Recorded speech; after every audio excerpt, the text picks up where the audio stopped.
Buenos días, hermanos, hermanas. Les saludo en el amor del Señor y también, como cada fin de semana, he la oportunidad de ministrar a hermanos y personas que no están con nosotros aquí en el templo propiamente tal, pero sí siguen nuestra transmisión y esperamos siempre que la bendición de la palabra del Señor también alcance a ellos. El día de hoy continuamos con nuestro estudio de la carta de Santiago, el medio hermano del Señor, y estamos en el capítulo 3. Una de las cosas que uno se pregunta y trata de alguna manera enfocar una respuesta es el hecho en que ¿qué es lo que nos va quedando de lo que vamos escuchando, de lo que vamos aprendiendo?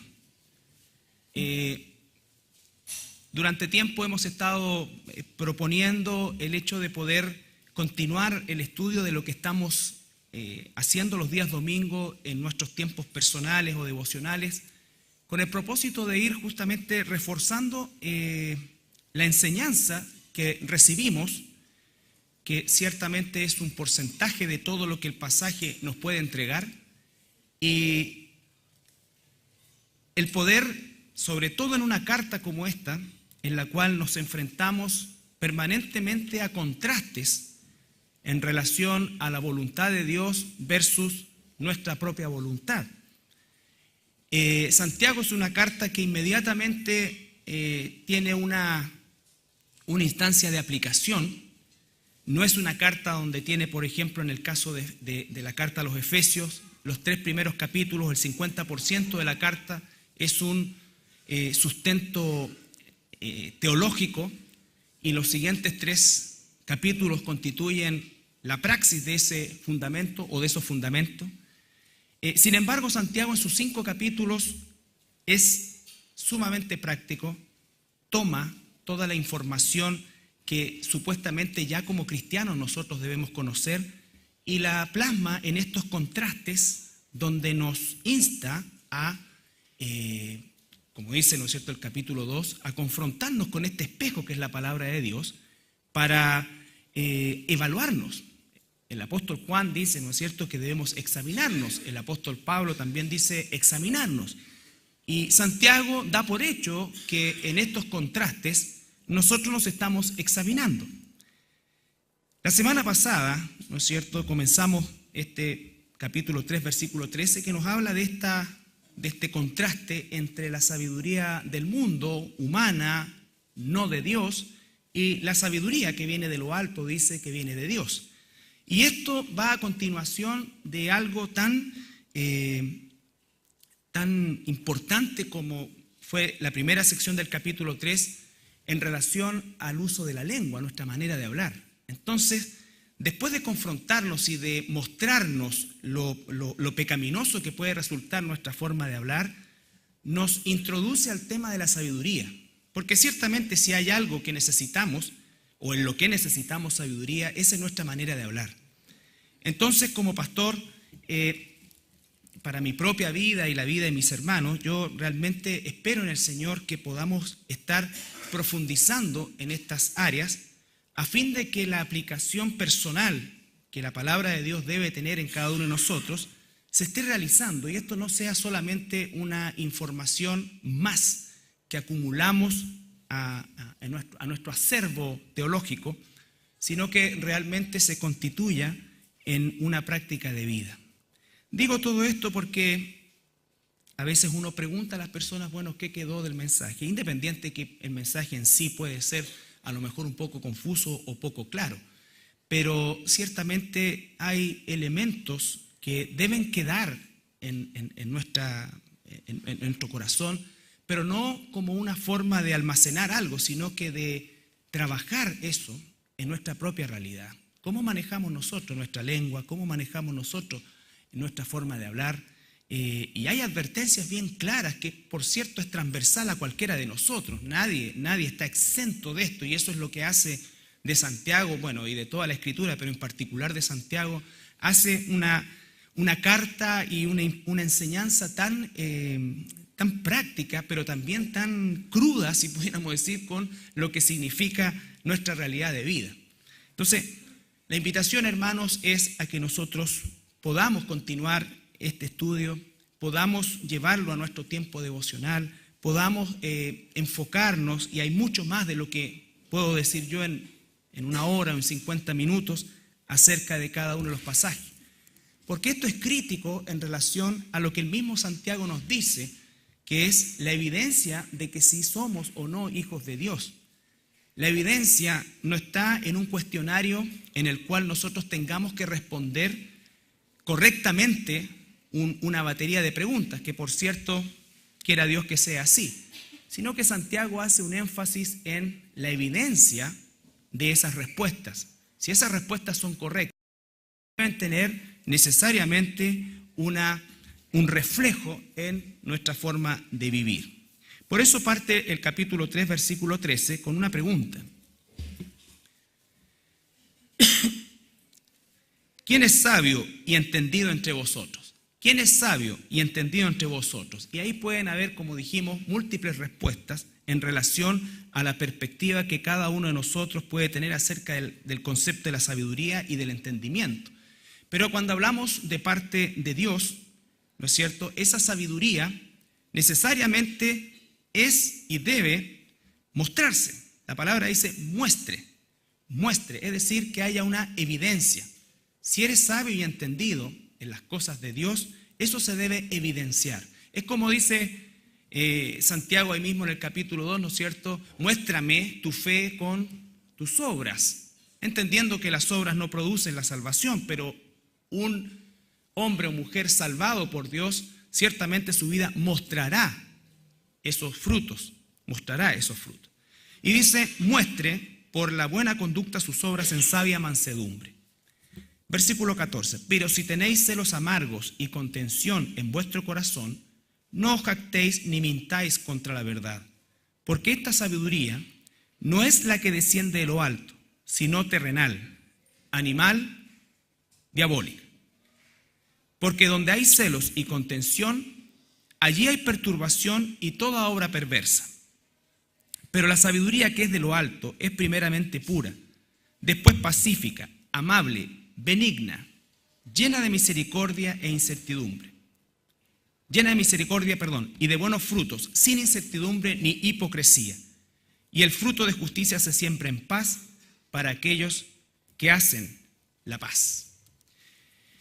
La semana pasada vimos una introducción al tema de la sabiduría, haciendo una comparación entre los conceptos que el contexto nos entrega, un contexto netamente embargado por la sabiduría, entre comillas, greco-romana, que se placía y se alimentaba y se relacionaba casi exclusivamente con conocimiento, ¿no es cierto? Recuerdan ustedes cuando Pablo es sorprendido por estos sabios, o estos filósofos, mejor dicho, hablando, ellos inmediatamente les llama la atención porque era un conocimiento que nunca habían escuchado, y eso entonces les lleva a tomarlo y llevarlo a el Areópago para que exponga aquello que a sus oídos no era familiar, porque dice la palabra ahí mismo, ¿no es cierto?, que lo único que buscaban y en lo único que se entretenían, por así decir, los filósofos y el concepto de la sabiduría en aquel tiempo era tener más conocimiento, conocer más cosas.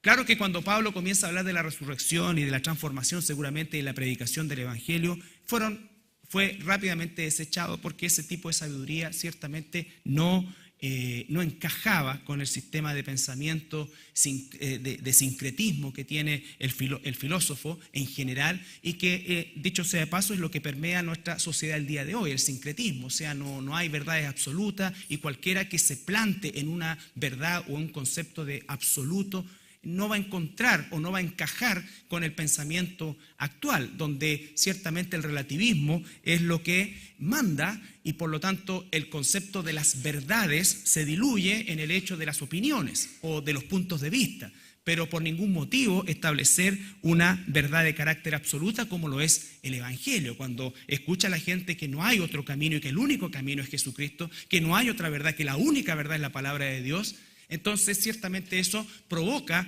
no solamente un escozor, sino que inmediatamente un rechazo a esa verdad. ¿Por qué? Porque nosotros queremos en nuestra naturaleza tener muchas verdades y muchos caminos, todos los que pueda yo tener partiendo por el mío, ¿no es cierto? Entonces, frases como a mi manera se han acuñado a lo largo del tiempo, pero hoy, específicamente hoy, como dice 2 de Timoteo 4, ¿no es cierto?, se amontonan, y esa palabra amontonan es pero potente, falsos maestros o maestros conforme, dice, a la concupiscencia de cada persona, si se quiere. O sea que incluso podría existir un maestro por persona o yo mismo ser mi propio maestro. Entonces, cuando encontramos la verdad de Dios que se establece sobre el punto de un absoluto y de una instancia totalmente, es una verdad exclusiva y excluyente. No hay otro camino, no hay otra verdad. Excluye todo lo demás, y es exclusiva, Entonces, la sabiduría de Dios obviamente que va a chocar con la sabiduría del hombre, Y entonces esta palabra muestre, que aparece ahí, es la palabra griega deiknuo, y está puesta en un término o en una voz verbal imperativa, muestre, es decir, algo que tiene que hacerse, no puede soslayarse. Nadie dice yo soy cristiano, ¿no es cierto?, y en su vida no se manifiesta tal declaración. Nuestra declaración de ser cristiano se manifiesta en nuestra forma de vivir. Eso es lo que está diciendo. Y es lo mismo que dice, o es la misma palabra que ocupa el Señor Jesús en Juan capítulo 10. Juan capítulo 10, versículo 32. Varias veces el Señor Jesucristo usa esta palabra, deiknuo,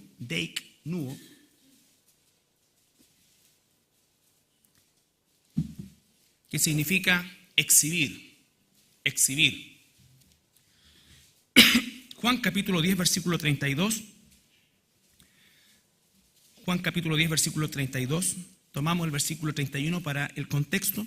Entonces los judíos volvieron a tomar piedras para apedrearle. Recuerden, Jesús está constantemente siendo acosado por estos fariseos y en esta instancia él se está declarando Dios, ¿no es cierto? Y los fariseos inmediatamente toman piedras para arrojárselas. Sin embargo, Jesús dice el versículo 32, Jesús les respondió, muchas buenas obras os he mostrado, les he dado evidencias de sobra, Muchas buenas obras os he mostrado de mi Padre, ¿por cuál de ellas me apedreáis? Entonces, Jesús no solamente dijo que era Dios, sino que mostró, demostró, exhibió que Él es Dios. Entonces, cuando está hablando ahora, volvemos a Santiago, ¿no es cierto? Muestra, es lo mismo, soy un hijo de Dios y mi vida debe exhibir tal condición. No solamente una declaración, sino que mi vida debe exhibir que soy hijo de Dios. Por eso dice, volvemos a Santiago, muestre. Y aquí nos da la clave de qué es lo que debemos mostrar o exhibir. Muestre por la buena conducta. La sabiduría divina se evidencia de manera conductual. Por eso es que Santiago es tan importante, ¿no es cierto?, desde todo punto de vista, porque nos dice, mostramos nuestra sabiduría y quiénes somos en nuestra forma de hablar, en nuestra forma de tratar con el pecado, en nuestra forma de tratar con las personas independiente de sus condiciones. Mostramos, ¿no es cierto? Esa es, en definitiva, el centro y la evidencia de que verdaderamente somos hijos de Dios. Y entonces el versículo 14 ahora, antes del 14, esta conducta no solamente se debe exhibir, porque incluso si yo pudiese exhibir una buena conducta, sin lo que dice a continuación, en sabia mansedumbre, podríamos nosotros estar frente a una persona que efectivamente muestra una conducta recta y moral, pero la exhibe con orgullo. se compara. Recuerden el clásico ejemplo, el fariseo y el publicano. Señor, te doy gracias que no soy como este, que es un sinvergüenza, que es esto. En cambio yo soy todo esto, ¿no es cierto? Entonces, un verdadero cristiano nunca jamás hace gala de su buena conducta y nunca jamás asume el estar venciendo o teniendo victoria sobre áreas pecaminosas de su vida como un trofeo para exhibir. Una de las grandes diferencias con la sabiduría humana es el hecho de que la sabiduría que viene de Dios nunca jamás generará, ¿no es cierto?, una situación de orgullo, de comparación con otros, de sentirse mejor, de sentirse más puro, de sentirse más cercano a Dios, de sentirse, en fin, cualquier diferencia que pueda, entre comillas, surgir de estas supuestas buenas obras que hago en mi vida. Nosotros vemos que hay muchas personas que quizás hacen cosas buenas, positivas, pero que obviamente anhelan no solamente el aplauso, sino que el reconocimiento, y están prestos a exhibir lo que están haciendo. ¿Por qué? Porque el interés principal es, como dice a continuación el versículo 14, celos, contención, jactancia. Entonces, la palabra mansedumbre también es clave porque es otra vez un sello, un rasgo absolutamente de un hijo de Dios. No es una falsa humildad, que también muchas veces el concepto de falsa humildad lo que está buscando es reconocimiento, sino que es un reconocimiento de que todo viene de Dios, de que soy un obrero inútil y que todo lo que sucede en mi vida es para la gloria de Dios. Y que sentimos gozo de estar agradando a nuestro Dios y como consecuencia de eso, nuestra vida tiene que exhibir, ¿no es cierto?, una conducta conforme a quienes somos y debe ser exhibida sin jactancia, sino por el contrario, en sabia mansedumbre. Nuestro Señor Jesucristo, dijo en Mateo capítulo 11, versículo 29. Ya conocemos ese pasaje.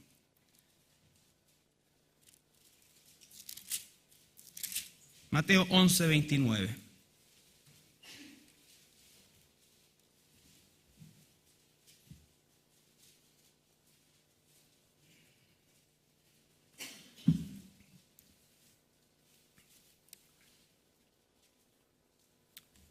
Llevad mi yugo sobre vosotros. Jesús le está hablando a sus discípulos, ¿no es cierto? Y aprendan o aprended de mí. Aprendan o aprended de mí. ¿Qué? Que soy manso y humilde de corazón, y hallaréis descanso para vuestras almas. Entonces, Jesús dice, mírenme a mí, aprendan de cómo me conduzco. El modelo perfecto en todo sentido es Jesús.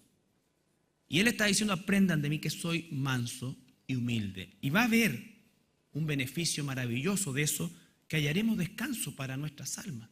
Porque no tenemos que demostrarle nada a nadie en el buen sentido de la palabra, no para decir orgulloso, yo no tengo nada que demostrarle a nadie. No, sino que nosotros tenemos que agradar a Dios.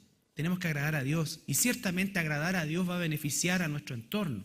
Y lo hacemos por amor a Dios, por amor a quienes nos rodean, sin esperar el reconocimiento, ni sin tener en algún momento determinado que sacar nuestros pergaminos para jactarnos de cuán buenos somos, sino que es Dios y solo Dios el único que merece toda la gloria y la honra.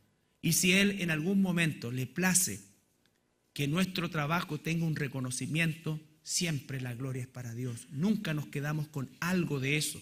Y ese reconocimiento nos anima y debemos, como dice la Escritura, animarnos unos a otros. Si tú estás siendo bendecido o bendecida por la vida de un hermano, dale gracias a Dios y anima a ese hermano o a esa hermana. Porque tampoco se trata de que nosotros nunca nos vamos a animar. La misma Biblia dice reconoced a aquellos, por ejemplo, que le enseñan, reconoced. Pero eso no es ensalzar, eso no es, en definitiva, premiar, si se quiere, sino que es reconocer en el sentido de dar gracias a Dios y agradecer a nuestros hermanos y animar por sobre todas las cosas lo que estamos haciendo. Nosotros los cristianos debemos animarnos unos a otros. Normalmente nosotros nos criticamos unos a otros. Nos criticamos unos a otros porque siempre estamos tratando de colocar nuestras expectativas en mi hermano o mi hermana, entendiendo el hecho, o no entendiendo o soslayando el hecho de que ciertamente una de las más importantes señales de la iglesia es lo heterogéneo que es y sin embargo la unidad que debe existir. Entonces Jesús dice: aprendan de mí que soy manso y humilde. Cuando nosotros estamos exhibiendo, o nuestra vida está exhibiendo el fruto del Espíritu llamado mansedumbre, debe estar presente cuando se exhibe en nuestra vida el tipo de conducta basado en la sabiduría que viene de lo alto, ¿no es cierto? Y que en definitiva es la que el mundo ve, la que el mundo ve. Cuando nosotros hablamos de que la gente se interese en el Evangelio, se interese en la iglesia, pongámoslo en términos así, sabemos que la salvación viene de Jehová y es Él el que provoca la salvación en las personas, pero nosotros estamos llamados a ser sal y luz en medio del mundo.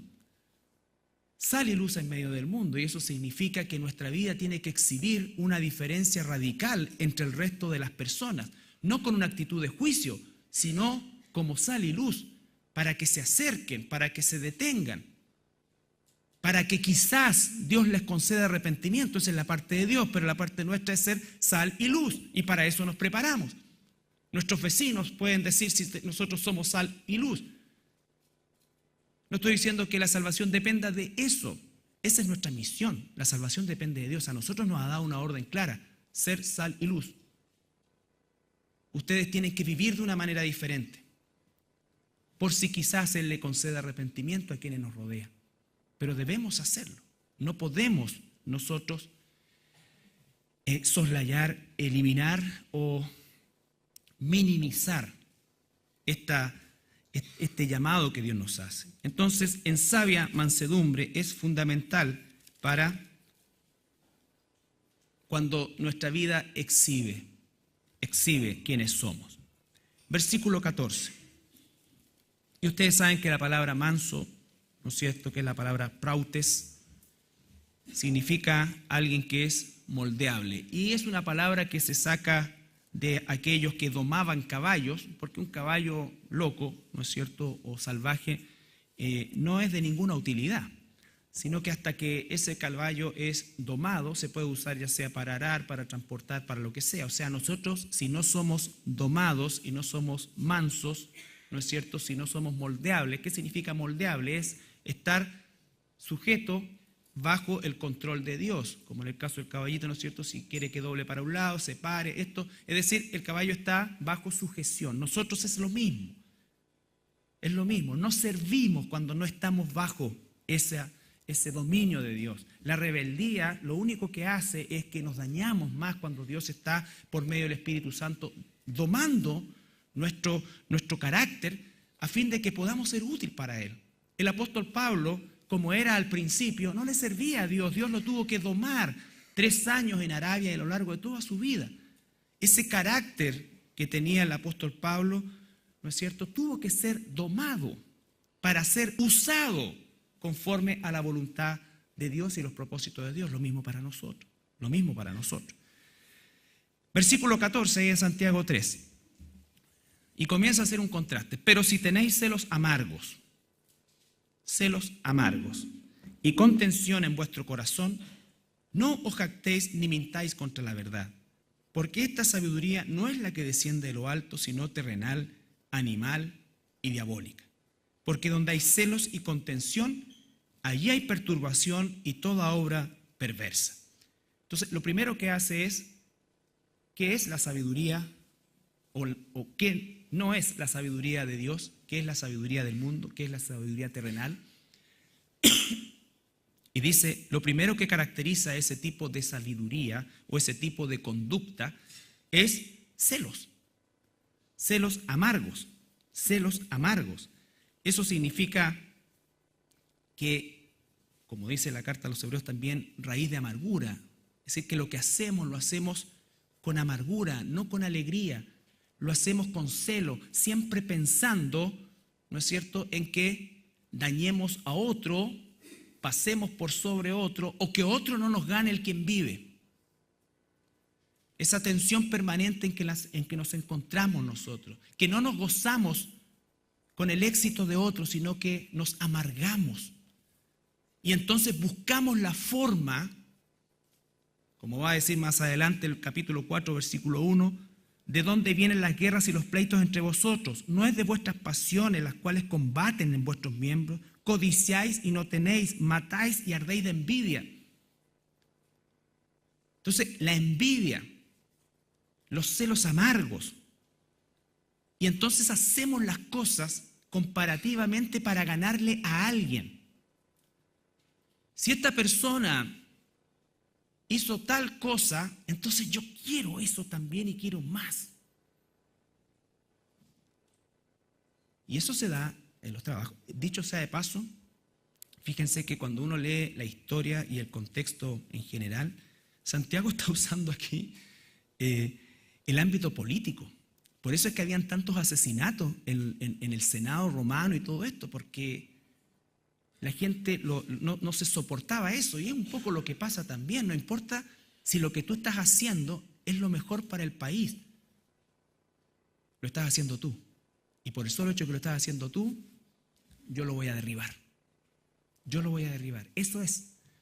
Los celos amargos nunca buscan el bien común, solo buscan la autosatisfacción, el triunfo a cualquier precio. El triunfo a cualquier precio. Caín y Abel. ¿Ya? Caín no mató a Adán. Y tampoco con una quijada de burro. ¿Ya? Una mezcolanza, pero bueno, la intención. Caín y Abel, ¿no es cierto? Abel hizo lo que correspondía, llevó su corderito, y el otro llevó lo que él quería, ¿no es cierto? Y cuando Dios lo reprende y le dice, si tú bien hicieras, yo no te voy a retar, estoy parafraseando, no te voy a corregir. ¿Qué pasó en el corazón de Caín? Sintió odio contra Abel, no tomó la corrección y cambió. No hubo mansedumbre, menos humildad. Por lo tanto, ¿cuál fue la solución? Matar a su hermano. Matar a su hermano. Eso es lo que produce este tipo de sabiduría, entre comillas, o de forma de conducir. Y nosotros quizás estamos yendo a un extremo del acto del asesinato. Pero ¿cuántas veces nosotros hemos sentido ganas de matar a alguien? Esa envidia que muchas veces corroe a las personas. Y que lo primero que dicen, si tú has cambiado un vehículo, no sé, este seguramente está traficando. Este está robando. ¿De dónde sacará esto? O sea, inmediatamente esos tipos de juicios, esos celos amargos. Y entonces nosotros nos podemos envolver en ese espiral y hacer cosas para exhibir cosas. ¿Cómo somos? Que la gente nos reconozca. Hay gente que se frustra porque nunca es reconocida. En fin, todos esos aspectos que son propios del mundo, pero no de un hijo de Dios. Porque un hijo de Dios sabe y tiene temor de Dios, y el temor de Dios consiste, así bien simplificado, el que Él nos ve cada segundo de nuestra existencia. Y que nuestra misión y nuestro primer objetivo, y el único quizás, es agradarle a Él. Aun cuando ese le desagrade a la gente, aun cuando nadie lo vea. Un cristiano no debe buscar el aplauso de la gente para ser honesto. Imagínense ustedes, hemos llegado al punto de usar como lemas de campaña un hombre honesto. O sea, la honestidad hoy día es un valor agregado. Algo que debiera ser una norma mínima. Pero hoy día honestidad, integridad son valores agregados. Un cristiano no necesita esa exhibición, no debe buscar esa exhibición. Ese reconocimiento debe serlo cuando no lo ve nadie. Y debe serlo cuando lo ve gente también. Debe serlo siempre. Siempre debemos luchar eso. Siempre debemos buscar eso en todo orden de cosas. Y aun cuando el reconocimiento del mundo no venga, incluso ese reconocimiento ni siquiera manifestado en algún tipo de promoción, no significa que nosotros no lo hagamos, al contrario. ¿Por qué? Porque mi foco, tu foco es el Señor. Él me está viendo. Él me está viendo. Si tengo su aprobación, lo demás está en sus manos. Está en sus manos. Entonces, estos celos amargos hacen que nuestro corazón sea jactancioso. Porque cuando no estoy siendo reconocido, tengo que empezar a autopromoverme. A autopromoverme. A que maliciosamente vean cómo soy. Y eso entonces el Señor dice que si soy un cristiano me estoy mintiendo, me estoy engañando. Me estoy engañando. Eso no es exhibir del versículo 13. Eso es la sabiduría terrenal que te dice, muéstrate, hombre, muéstrate. Estás como muy apagado, muéstrate. Entonces la persona se empieza como a mostrar y así. Y no estoy diciendo con esto que nosotros no hagamos nada, ni digamos nada. No, estoy diciendo cuando en mi corazón digo, a través de esto yo voy a conseguir esto otro. O sea, esas cosas que vamos tejiendo, ¿no es cierto? Y comenzamos a hacer las cosas para ser visto por los hombres, como dice la palabra también, ¿no es cierto? Y ya entonces nuestro corazón comienza a corromperse, a corromperse. Bien, en Mateo, capítulo 15.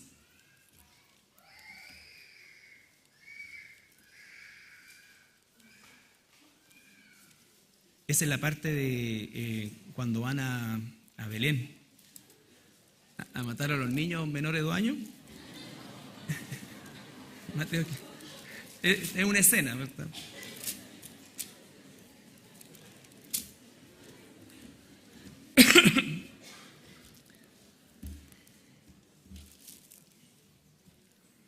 Buena, realista.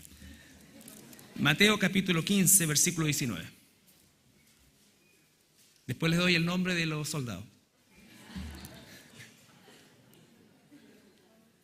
Aquí está, ¿no es cierto? Porque del corazón, recuerden ustedes que la palabra corazón significa todo el ser, incluye nuestros pensamientos, en fin, todo.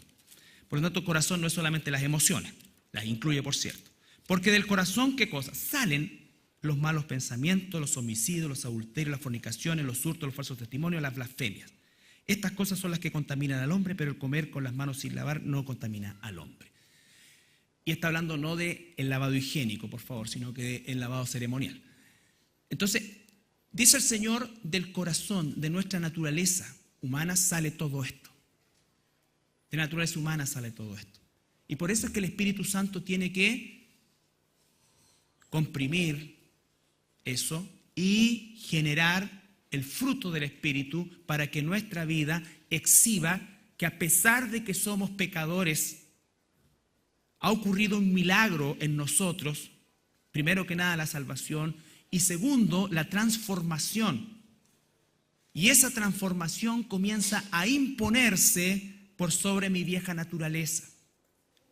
Pero esa vieja naturaleza, recuerden, está ahí. Debo mantener la raya.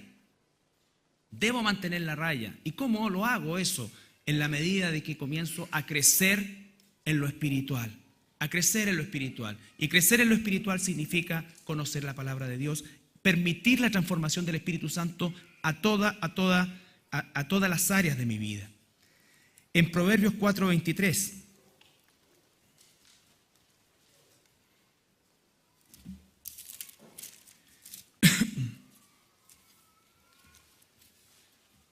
Por eso a nosotros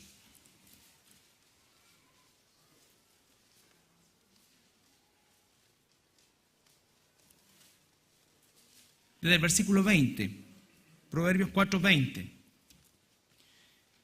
Hijo mío, está atento a mis palabras, inclina tu oído a mis razones.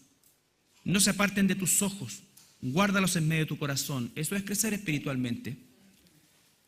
Porque son vida a los que las hallan y medicina a todo su cuerpo.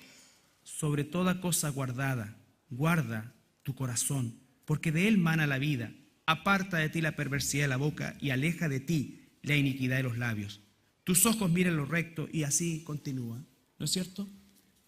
Hijo mío, esa es la relación más importante de nuestra existencia con nuestro Padre, con nuestro Dios. Y entonces son sus caminos, sus directrices. Exhibimos su justicia, su santidad en nuestra forma de vivir. Él dijo: sed santos porque yo soy santo. Estamos exhibiendo santidad en nuestra manera de vivir. Estamos exhibiendo la justicia de Dios en nuestra manera de vivir. Ciertamente no perfectamente. Estamos luchando en eso. Pero incluso en la lucha exhibimos, y Dios ha diseñado que a pesar de tener una condición caída, si nosotros crecemos y entrenamos espiritualmente, esa naturaleza caída va a poder mantenerse a raya de manera tal que nuestra vida pueda exhibir quiénes somos. ¿Quiénes somos? Si una persona está buscando que no tengamos ningún defecto o nunca pequemos, esa persona no está buscando realmente a Dios. Un hijo de Dios tiene caídas, mete la pata, como dije en alguna oportunidad, pero cada vez va siendo menos y cada vez está permitiendo que el Espíritu Santo esté dominando sobre esa naturaleza caída. Volvemos a Santiago. Entonces, versículo 15. Aquí Santiago va a enfocarse ya más detalladamente en esta justicia terrenal caída. Y va a mostrarnos por medio de los tres enemigos que podemos encontrar en la Biblia, los tres enemigos de nosotros como cristianos. Enemigos que se levantan contra el conocimiento de Dios, enemigos que se levantan contra el hacer la voluntad de Dios. Porque esta sabiduría, es decir, la anterior, la de los celos, la de la jactancia, la de la mentira, esa sabiduría no es la que desciende de lo alto, no es la que desciende de lo alto, sino terrenal, animal, diabólica. Y ahí tenemos los tres enemigos de nosotros como cristianos. Cuando habla de terrenal se refiere al mundo, al sistema de pensamiento, a la época. Terrenal corresponde a las modas, a las tendencias, a cómo la cultura y la sociedad concibe la vida, el quehacer, el día a día. Vivimos en un tipo de cultura hoy día cada vez más global, donde es natural que dos jóvenes se vayan a vivir sin estar casados. Ya tendríamos que pegarnos con una piedra en el pecho si es un hombre y una mujer. Ya es natural hoy día que la homosexualidad haya ganado su espacio, el lesbianismo. ¿No es cierto? Es natural para el mundo. Nosotros comenzamos a ser discriminadores, bichos raros, intransigentes, fuera de foco. ¿Cierto? Esa es la sabiduría terrenal. El mundo va hacia allá. Ya va a ser natural, ¿no es cierto?, todo lo que tenga que ver con el aborto. Va a ser natural. Ya es natural el mentir para obtener algo. Y así podemos seguir y seguir de todo lo que ya para el mundo es normal, es la época. Es la filosofía del mundo. Ya es natural. Esa es la sabiduría del mundo. El mundo se mueve así. El mundo se mueve así. El mundo se mueve a través de las mentiras. Los gobernantes dicen que se enseñorean de la gente. Ya es natural eso. Ya no nos sorprendemos de la corrupción a pequeña escala y a gran escala. Yo no sé qué puede pasar ya que uno se sorprenda Entonces, además va provocando en nosotros mismos incluso un cauterizar el sentido de la impresión, ya como que no nos impresionamos, porque es tan natural. Y debemos tener cuidado con eso, porque eso nos arrastra. Eso es la sabiduría que agrega aquí, terrenal, la sabiduría de la época, del mundo, de la tierra. Eso es común, eso se hace. Todo el mundo lo hace. Todo el mundo lo hace.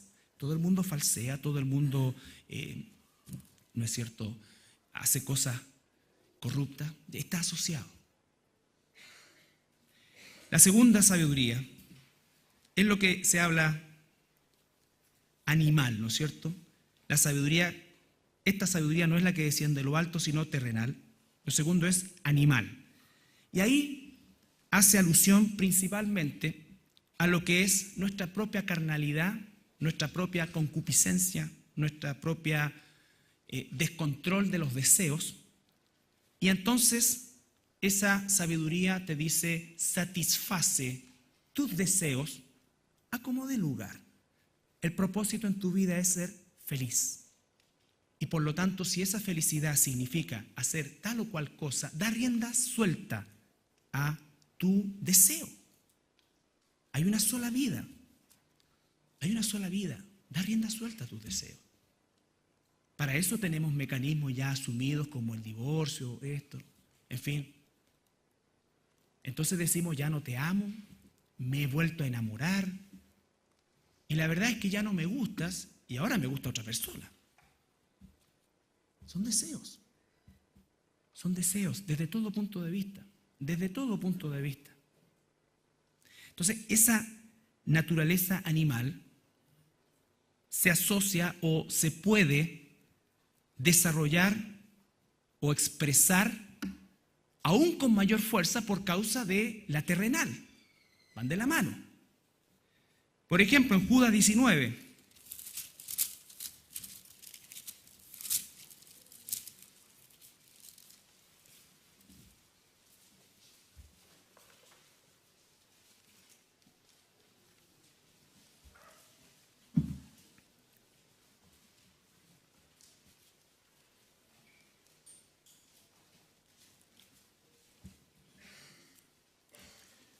Judas dice, está hablando de todo lo falso que puede entrar en la iglesia. Estos son los que causan divisiones, los sensuales, que no tienen el espíritu, los sensuales, los que dan rienda suelta a satisfacer sus sentidos. La vista, yo veo lo que quiero, yo escucho lo que quiero, toco lo que quiero, en fin, no me limito. Sé tú mismo. Una declaración normalmente de este tipo de sabiduría es, haz lo que dicte tu corazón. Haz lo que dicte tu corazón. Si lo amas, hazlo. Si te gusta, tómalo. Esa es sin freno. Y cada vez los frenos van a ser menos. Menos. 1 Corintios 1:20.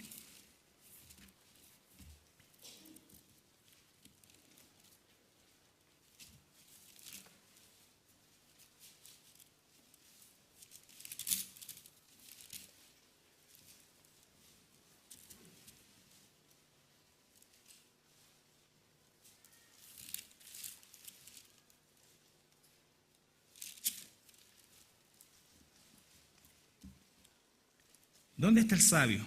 ¿Dónde está el escriba? ¿Dónde está el disputador de este siglo? ¿No ha enloquecido Dios la sabiduría del mundo? Perdón, esta era del terrenal.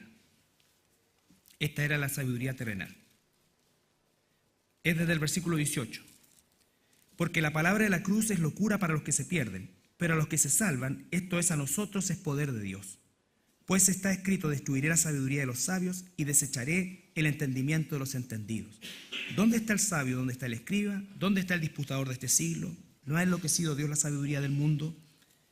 Claro que sí, la palabra de la cruz es locura para la sabiduría terrenal, para la sabiduría del mundo, del pensamiento, donde no quiero sacrificio, donde no quiero todo fácil, y eso se suma con la sabiduría animal que hace alusión, ¿no es cierto?, a todo lo que es los deseos de la carne, la vanagloria de la vida, donde las barreras y las limitaciones cada vez se van restringiendo más.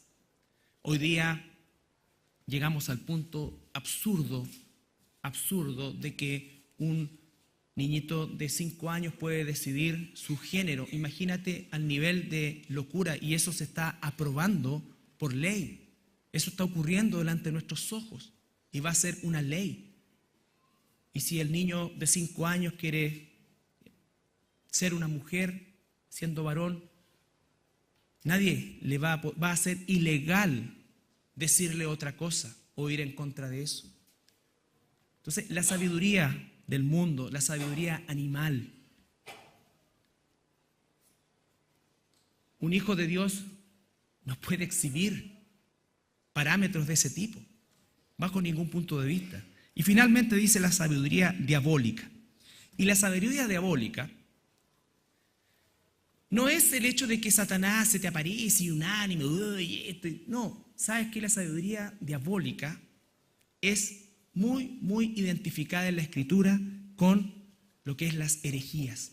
El propósito de Satanás siempre es desacreditar la palabra de Dios. Ocurrió desde el jardín del Edén. ¿Recuerdan? Con que Dios os ha dicho que, ¿no es cierto? Inmediatamente Dios dijo, no, esto, y el diablo dijo, con que Dios les ha dicho, siempre. El propósito de Satanás es torcer la verdad de Dios. La sabiduría diabólica es todo lo que tiene que ver con la herejía, con creer que estoy agradando a Dios cuando no lo estoy agradando. 1 millón de personas yendo a un punto local nuestro, ¿no es cierto? Creen que están adorando a Dios, a la Virgen, a quien sea, ¿no es cierto? Y lo hacen, y ahí está Satanás. Satanás está en un púlpito de una iglesia que enseña herejía, que enseña cosas que no están en la Escritura, que enseña filosofías, que oculta el Evangelio, que no quiere tener problemas con la gente, que lo único que quiere decirle es que Dios te ama, y sí, y ven cómo estás nomás, Dios solamente tiene que hacer algunos arreglos, arreglarte un par de tornillos y estás perfecto porque ese tipo de filosofía, ese tipo de sabiduría que está en los púlpitos de las iglesias, donde no se llama al arrepentimiento a las personas, en amor, donde se le dice a la gente que puede ser millonaria, que puede solucionar sus problemas, donde se le dice a la gente que tiene que pactar, que tiene que mandar plata para esto, que tiene que hacer esto, que si quiere tal auto vaya, ¿no es cierto?, y zapatee a pie pelado en el auto y ese auto declare que es suyo. Yo, dueño de un automotriz, no, puedo caer en la seguridad animal. Y la gente lo hace. Estoy hablando cosas burdas, pueden ser cosas menos groseras. Pero tener cuidado con eso. ¿Y qué nos va a librar de eso? Solamente el discernimiento. Solamente el discernimiento. Lugares donde se enseñan este tipo de cosas están usando sabiduría diabólica. Así es como lo hace Satanás. Tenemos en 1 Timoteo 4:1.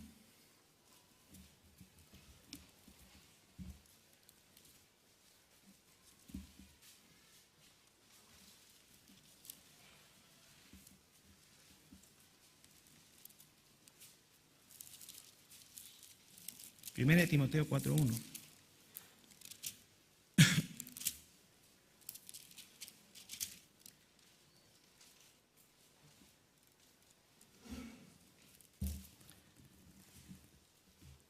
Pero el Espíritu dice claramente que en los postreros tiempos algunos apostatarán de la fe, escuchando espíritus engañadores y a doctrinas de demonios, por la hipocresía de mentirosos que, teniendo cauterizada la conciencia, prohibirán casarse y mandarán a abstenerse de alimentos que Dios creó para que con acción de gracias participasen de ellos los creyentes y los que han conocido la verdad. Porque todo lo que Dios creó, y sigue, ¿no es cierto? Doctrinas de demonios, se amontonarán falsos profetas, falsos maestros, doctrinas de demonios. La sabiduría diabólica se manifiesta principalmente en todo lo que es torcido. Satanás no fomenta tanto, creo yo, el ateísmo. Satanás fomenta la herejía, fomenta la falsedad, fomenta aquello que va en contra de la voluntad de Dios, pero no te quita, entre comillas, el concepto de Dios. Segunda de Corintios 11, versículos 3 y 4.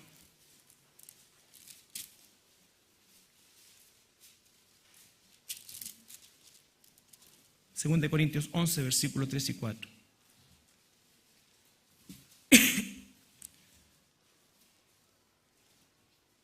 Pero temo que como la serpiente con su astucia engañó a Eva, vuestros sentidos sean de alguna manera extraviados de la sincera fidelidad a Cristo.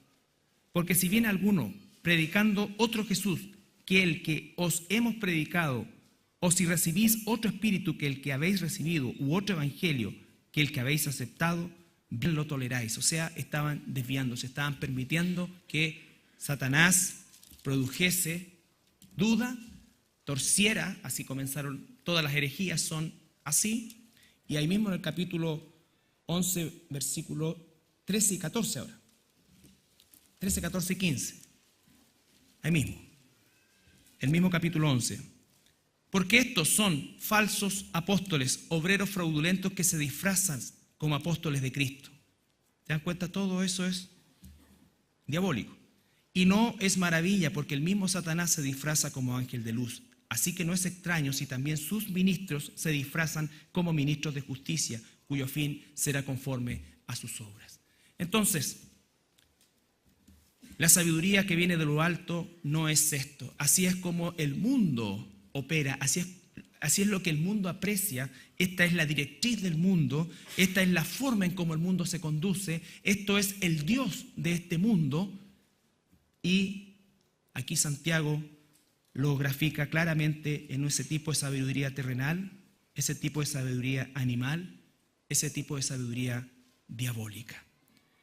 Como hijos de Dios debemos estar atentos, porque esta sabiduría y este tipo de sabiduría convive con nosotros y va permanentemente e incansablemente a tratar de convencernos, de engañarnos, de mimetizarse, a veces muy sutilmente. Por eso es que siempre estar atentos. Los días miércoles estamos estudiando la armadura de Dios y cada una de esas piezas tiene un propósito para mantenernos firmes, atentos, dice la Escritura, ¿no es cierto? Es por esto, porque este es el tipo de mundo en que Dios nos ha dejado. Y si perdemos de vista el propósito central que tenemos en este mundo, entonces podremos, desgraciadamente, caer, desviarnos, porque Satanás va a ir siempre en contra de la voluntad de Dios. Nuestro propósito es la gloria de Dios, glorificar a Dios, vivir en santidad para Dios. Todo lo que hagamos, sea tu actividad laboral, sea tu vida familiar, sea lo que hagas, tiene que ser para la gloria de Dios, y la única manera de saber que es para la gloria de Dios es hacerlo conforme a su palabra, a sus principios, y exhibir en cada una de esas actividades que somos hijos de Dios y no hijos del diablo, y no hijos de desobediencia. En que el mundo verdaderamente pueda ver esa diferencia, y quiera Dios que al ver esa diferencia la use para llamar a sus ovejas. Pero nosotros no somos los que llamamos a las ovejas, es la voz del pastor. Y si nosotros llevamos una vida que distorsione la voz del pastor, entonces estamos haciendo nuestro trabajo mal. Nuestro trabajo mal. Y estamos siendo obreros, como dice ahí, fraudulentos. Debemos volvernos a Dios, debemos corregirnos y debemos iniciar a partir de este momento una vida que agrade a Dios y entender estos conceptos de que todo lo que hacemos es para la gloria de Dios. No, y si hubiese querido el Señor que fuera de una manera religiosa, nos habría mandado a enclaustrarnos en algún lugar y salir y volver a ese lugar. Pero el plan de Dios, magistralmente, nos ha dejado insertos en el mundo, en cada área del quehacer del mundo, pero para que vivamos exhibiendo quiénes somos, sus hijos, No para que el mundo se mimetice o nosotros nos mimeticemos con el mundo. No para que el mundo entre en nosotros, sino para que de nosotros salga y se exhiba que somos hijos de Dios. Y esa sal y esa luz sea usada por el Señor para que le conceda arrepentimiento conforme a su voluntad a quienes nos rodean. Nos ponemos de pie para orar.